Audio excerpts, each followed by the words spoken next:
నా పెళ్ళయ్యేంత వరకు పిల్లల గురించి ఆలోచించనని మాటిచ్చి శాంతి ముహూర్తం పెట్టించుకుని మరీ రిసార్ట్లోకి తిరిగింది.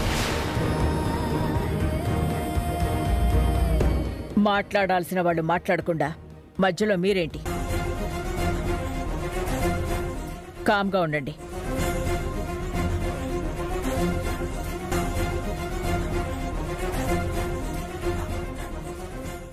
ఏంటిది? గీతా, అప్పట్లో భవానత్తమ్మ ఫోన్ చేసి ఆ ఇంటి పెత్తన నాదంటూ వద్దన్న గీ తాళం చేయల బుడ్డి నా చేతిలో పెట్టింది. గీ అలా ఆయన నా చేతికిచ్చిండ్రు. అది కాదులే, అప్పుడు ఆ ఇంట్లో అధికారం ఇచ్చారు, ఇప్పుడు ఈ ఇంట్లో అధికారం ఇవ్వండి అని అడగకుండానే అర్థమయ్యేలా చెయ్యాలన్నదే నీ ప్రయత్నం, అంతేగా? అయ్యో, గట్లాంటిదేం లేదు.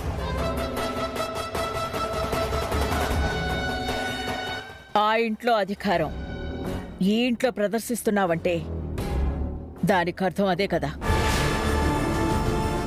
ఏ అధికారం కావాలని అంత ఆశగా ఉందా?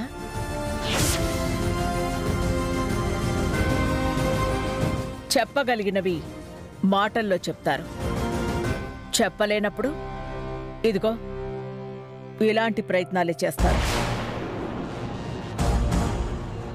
మేడం, నిజంగా నా మనసులో అసంటిదేం లేదు. అలాంటిదేమీ లేనప్పుడు ఇచ్చిన మాట మర్చిపోయి రిసార్ట్కి ఎందుకెళ్ళావు? అక్కడికెందుకు వెళ్తున్నారో తెలిసే వెళ్ళావు అంటే దానికి అర్థమేంటి? నిజం చెప్తున్నా మేడం, రిసార్ట్కి పోయేదాకా ఆ విషయం నాకు తెలియదు. ఆడికి పోయినాకనే ఆయన నాకు చెప్పిండ్రు.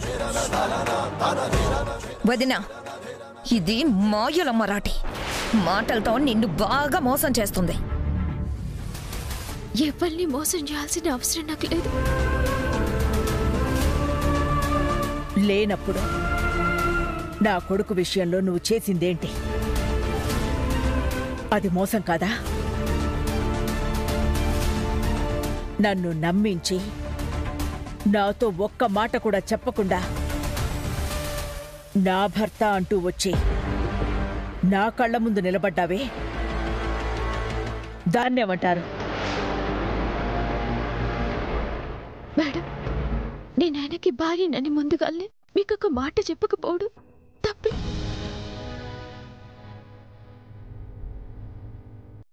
కానీ నేను చేసిందే తప్పు కాదు.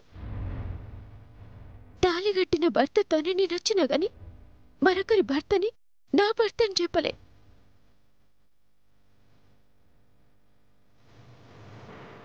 అందరి పెద్దల మధ్యనే మా పెళ్లి జరిగింది.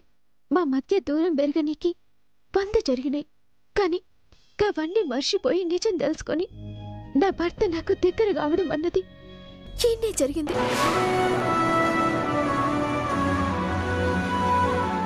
గది కూడా నేను కావాలని చేయలే. దేవుడు ఆయనకి అర్థమయ్యేటట్టు చేసిండు.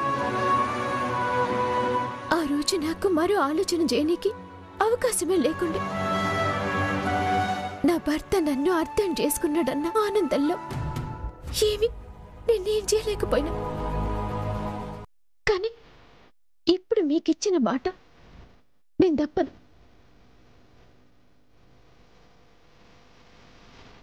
సత్య పెళ్ళయ్యేదాకా మాకు పిల్లలు కావాలన్న ఆలోచన కూడా నేను చెయ్యను.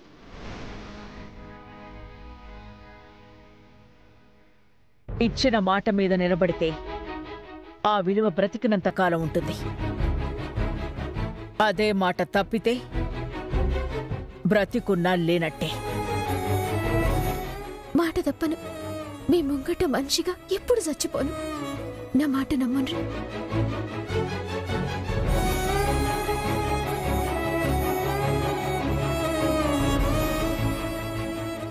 విన్నారుగా, అనవసరంగా తన గురించి ఆలోచించి భయపడకండి. రేపు ఆ సంబంధం కుదిరితే సత్యకి పెళ్లి చేసి తనకో మంచి జీవితాన్నిచ్చే బాధ్యత నాది.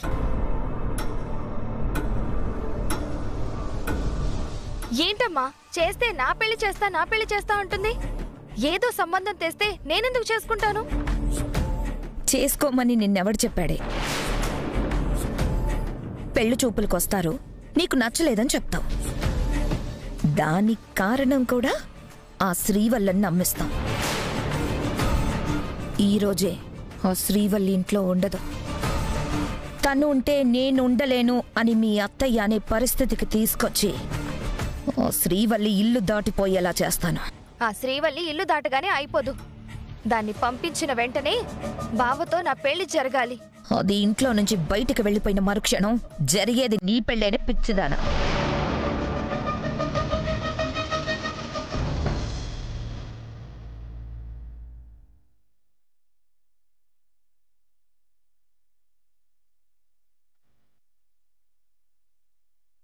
సమ్రాట్, ఏంట్రా నీ బాధ? ఇన్ని రోజుల తర్వాత మీ భార్యాభర్తలు ఒకటయ్యారన్న ఆనందం నీలో అస్సలు కనిపించడం లేదు. ఎలా ఉంటుంది నాన్న? శ్రీవల్లి అంటే అమ్మకి నచ్చడం లేదు. చెప్పకుండా తనని మోసం చేసిందని అమ్మ అనుకుంటుంది. పాపం శ్రీవల్లి అప్పటికి అమ్మని కన్విన్స్ చేయాలని ఎంతో ట్రై చేసింది. అమ్మకి శ్రీవల్లికి మధ్య దూరం ఏదో రకంగా పెరుగుతుందే తప్ప తగ్గట్లేదు. నేను సర్ది చెప్పాలని అవకాశం దొరికినప్పుడల్లా చూస్తున్నాను, కానీ అవ్వడం లేదు. ఏదో ఒకటి చేసి శ్రీవల్లి మీద అమ్మకి కోపం పోయేలా చేయాలన్నా, లేదంటే తను హ్యాపీగా ఉండలేదు. రే, మీ అమ్మకి శ్రీవల్లి మీద కోపం పోయి నీతో పాటు తనని ప్రేమగా చూసుకోవాలంటే ఒకటే దారుంది. ఏంటన్నా అది? త్వరగా మీ అమ్మ చేతిలో ఒక మనవణ్ణో మనవరాలనో పెట్టండి. ఈ వయసులో మా కోపాలు పట్టింపులు పక్కన పెట్టించగలిగేది పసిబిడ్డలేరా? వాళ్లతో ఆడుకుంటే ప్రపంచాన్నే మర్చిపోతారు. అలాంటిది ఈ చిన్న చిన్న కోపాలు మర్చిపోలేమా? నిజమేనన్నా, కానీ సమ్రాట్, మీ అమ్మ కోపం తగ్గాలి అంటే ఉన్నదారి అదొక్కటే. మీ ఇద్దరూ కలిసి మాట్లాడుకుని త్వరగా మా చేతిలో ఓ బిడ్డని పెట్టండి. అన్ని సమస్యలు తీరిపోతాయి.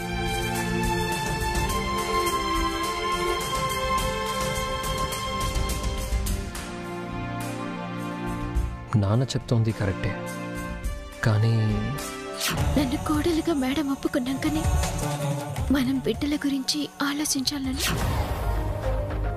శ్రీవల్లి చూస్తే అలా అంటోంది, నాన్న చూస్తేనేమో ఇలా అంటున్నారు, అమ్మ చూస్తే అలా ఉంది. అమ్మకి శ్రీవల్లి దగ్గర అయ్యేలా చెయ్యాలి అని అంటే ఏం చెయ్యాలి?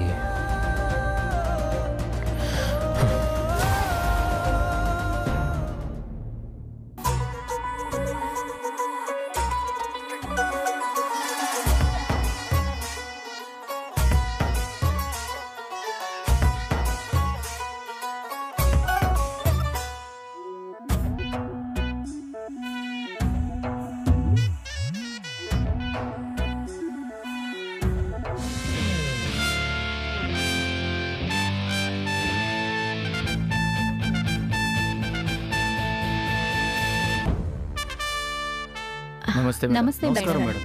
నమస్తే, కూర్చోండి.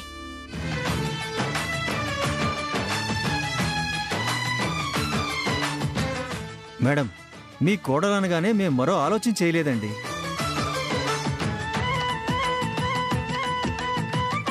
అసలు మీ కుటుంబం సంబంధం అనగానే ఎవరు కాదంటారు చెప్పండి? కోడలైనా కూతుర్లా పెరిగిందని విన్నాం. అవును, నా తమ్ముడు నన్ను వదిలిపెట్టి ఎప్పుడూ ఉండలేదు. చిన్నప్పటి నుంచి నాతోనే ఉన్నాడు. అలాగే నా కోడలు కూడా నా దగ్గరే పెరిగింది. అమ్మాయిని పిలిస్తే ఏదో మా వాడి సంతోషం కోసం ఒకసారి చూసుకుంటాం. అలాగే.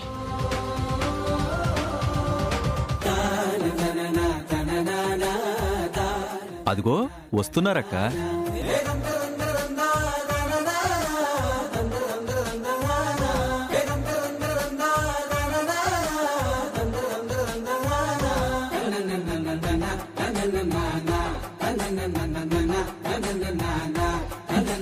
సత్య,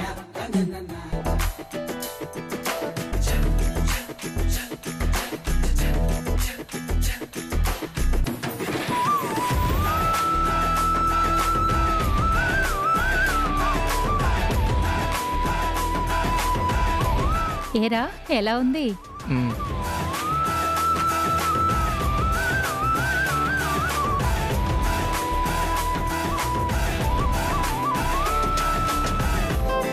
నమస్తే అమ్మా. నమస్తే బాబు. Hello sir. Hello sir. Hello sir. Sorry, రావడం కొంచెం లేట్ అయింది. మీరు కూర్చోండి. మా అబ్బాయి సామ్రాట్. అమ్మాయితో టీ కాఫీలు తెప్పించు. అలాగే అండి. ఇదిగో శ్రీవల్లి, వీళ్ళందరికీ కాఫీ కలుపుకొని తీసుకొనిరా. అట్నే. అవును, ఈ అమ్మాయి ఎవరు?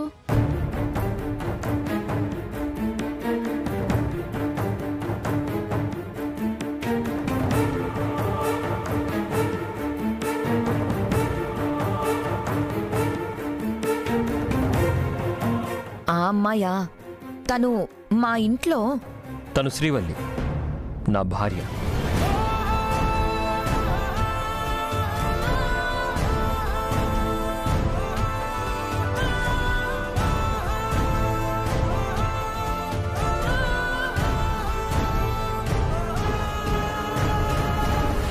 ఏంటి దేవకి గారు, మీ కోడలా?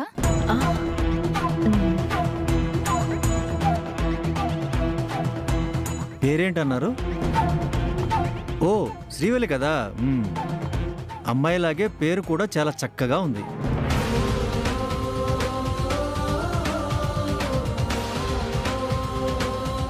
దేవకి గారికి ఉన్నది ఒక్కడే కొడుకు కదా, అంటే అమ్మాయి పెద్ద కోడలన్నట్టు. ఎంత అదృష్టవంతురాలు అమ్మా. దేవకి గారి పరిచయం చాలు అనుకునేవాళ్ళు చాలామంది ఉన్నారు. అలాంటి ఆమె ఇంటి కోడలివి అయ్యావు అంటే నీ అంత అదృష్టవంతురాలు ఎవ్వరూ ఉండరు.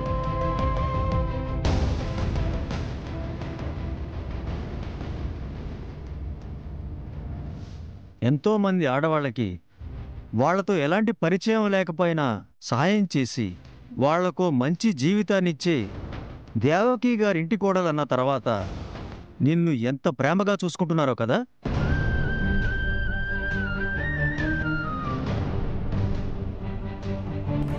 ఎలా చూసుకుంటారేంటండి? ఏమీ కాని వాళ్ళనే తన వాళ్లలా చూసుకునే దేవకి గారు సొంత కోడల్ని నెత్తిని పెట్టుకొని చూసుకోరు?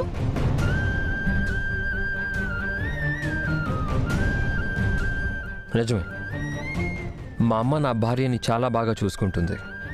అందరి మీద చూపించే ప్రేమ మీకు కనిపిస్తుంది. నా భార్య విషయంలో చూపించే ప్రేమ మీకు కనిపించదు, అంతే.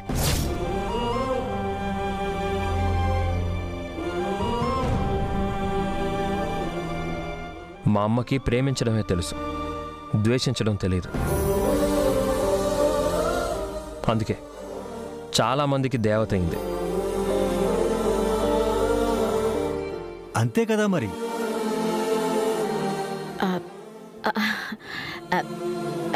అమ్మాయి మీకు నచ్చిందంటే మిగిలిన విషయాలు మాట్లాడుకుందాం. అయ్యో, మీ కోడలు అన్న తర్వాత నచ్చలేదు అనే మాటే ఉండదు.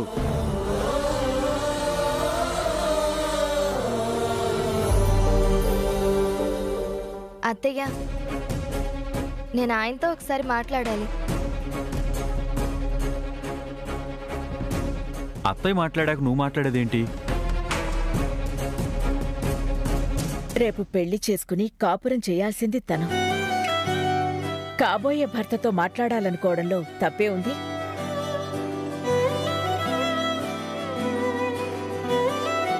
అందులో తప్పే ఉంది.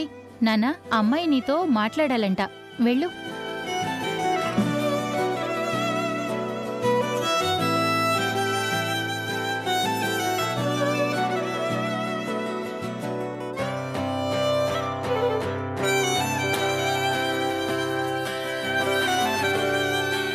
చెప్పండి. నువ్వు చెప్పు. మీరే మాట్లాడాలన్నారు కదా. అంతగా మాట్లాడడానికి ఏం లేదు గాని, ఏంటి నచ్చానా? నచ్చారు. నువ్వు నాకు నచ్చలేదు. ఏ? నేను ఇంకో అబ్బాయిని ప్రేమిస్తున్నాను. ఎవరు? మా బావ. అదేంటి, మీ బావకు పెళ్ళైంది కదా. నేను చేసుకోవాల్సిన మా బావని ఆ శ్రీవల్లి పెళ్లి చేసుకుంది. అందుకే నేను మా బావని పెళ్లి చేసుకుందాం అనుకుంటున్నాను. మరి ఆ అమ్మాయి? ఆ అమ్మాయి సంగతి నేను చూసుకుంటాను. నువ్విప్పుడు లోపలికి వెళ్ళాక నేను నచ్చలేదు అని చెప్పాలి. మీ మనసు మారుతుందేమో, వెయిట్ చేయమంటారా? ఏం మారదు, చెప్పింది చెయ్యి. అలాగే. లోపలికి వెళ్ళాక నేను చెప్పింది చెప్పినట్టు చెప్పాలి. అది ఏమని చెప్పాలి?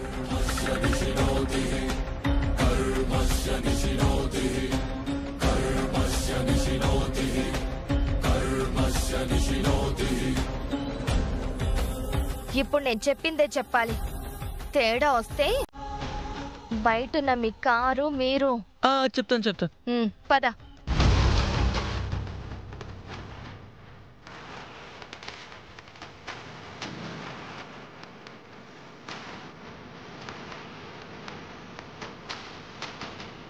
ఏం బాబు, మాట్లాడుకున్నారా? మాట్లాడుకున్నామండి. మరి ఇంకేంటి, మిగిలిన విషయాలు మాట్లాడుకుందామా? పిల్లలు కూడా మనసు విప్పి మాట్లాడుకున్నాక ఇంకా పెద్దవాళ్ళం మనం మాట్లాడుకోవడానికి ఏం మిగిలింది? అమ్మా, మనం తర్వాత ఫోన్ చేసి మాట్లాడదాం.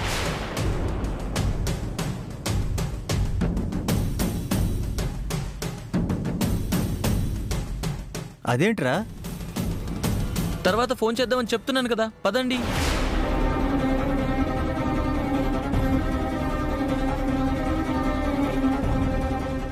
అదేంటి, ఇంతవరకు బానే ఉన్నావు కదయ్యా?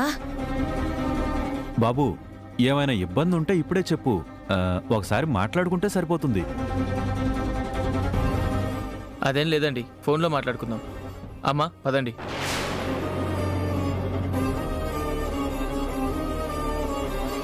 సర్లేండి, వాడితో మాట్లాడాక మీకు ఫోన్ చేస్తాను. వెళ్ళొస్తాం మేడం.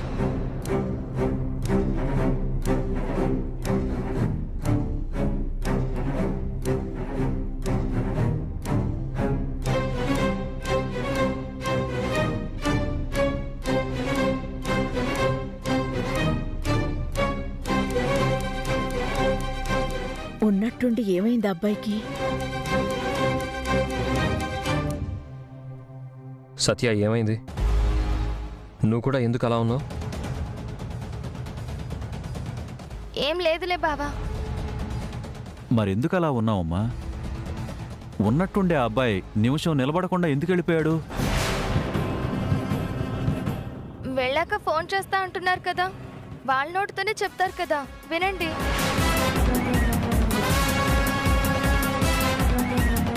అంత బాధపడుతున్నావంటే ఏమైంది సత్య? ఏదో అయింది, వదిలేలేమ్మా. ఏం జరిగిందో చెప్పకపోతే మాకెలా తెలుస్తుంది? వాళ్ళనే అడగండి, వివరంగా చెప్తారు. దశరథ్, వాళ్ళ ఫోన్ కోసం ఎదురు చూడటం ఎందుకు? వాళ్ళకి ఫోన్ చేసి ఏమైందో కనుక్కో. అలాగే అక్క.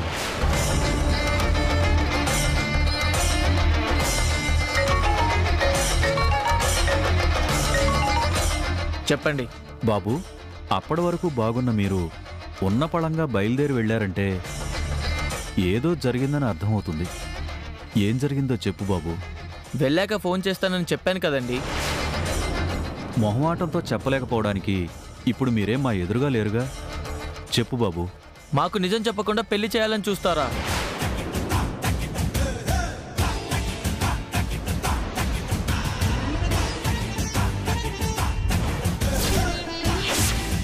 ఏ నిజం చెప్పలేదు బాబు. ముందు దేవకి గారు అబ్బాయితో పెళ్లి చేయాలనుకుంటే పీటల మీద పెళ్లి ఆగిపోయిందంట కదా.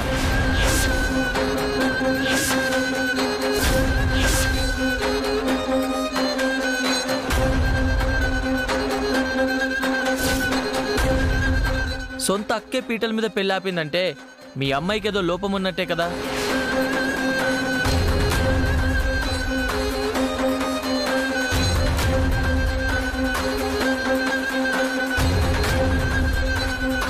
ఈ నిజం దాచిపెట్టి మీ అమ్మాయిని నాకు కట్టబెట్టాలనుకుంటున్నారా? మరి అంత పనికిమాలినోడిలా కనిపిస్తున్నానా మీకు?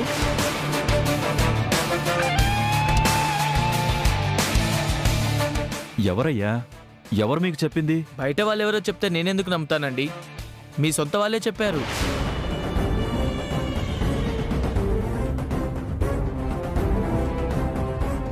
సొంత వాళ్ళెవరు? ఎవరు చెప్పారు మీకు? ఇంకెవరు, మీ అల్లుడి గారి భార్య.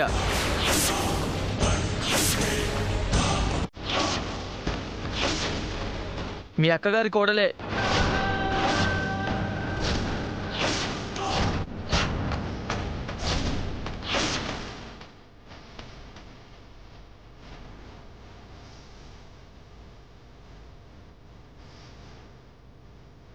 ఎవరు?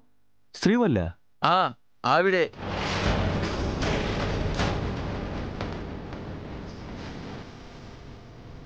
నాకు మీరు వద్దు, మీ అమ్మాయి వద్దు.